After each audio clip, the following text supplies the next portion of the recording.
Hy het my gevorm uit stof van die aarde.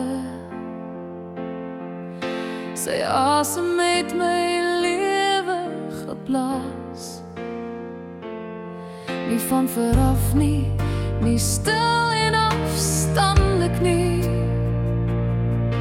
maar sy hande het my gemaak, my geplaas.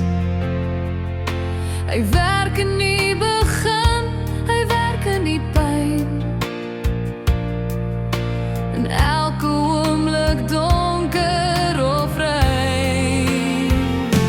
God se hande, hy is nie bang nie om vuil te word vir my sonde en seer. Hy vorm, hy lei, hy bring nuwe lewe. Sy liefde oortref alles wat ek keer. God se hande, altyd teenwoordig, van die begin tot die einde toe.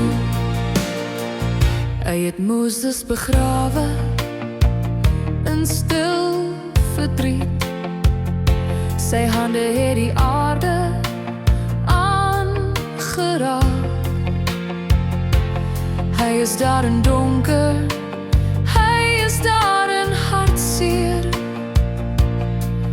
Geen pyn, geen verlies kan omkeer nie. Hy stap in die vuil, hy vermy niks.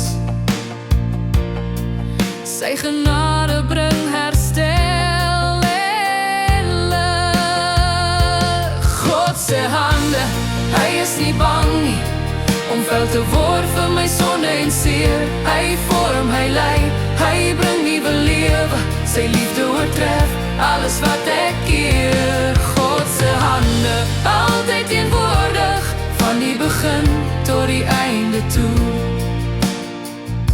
Selfs in die skande, selfs in die fout, hy skryf met sy vinger in die stof.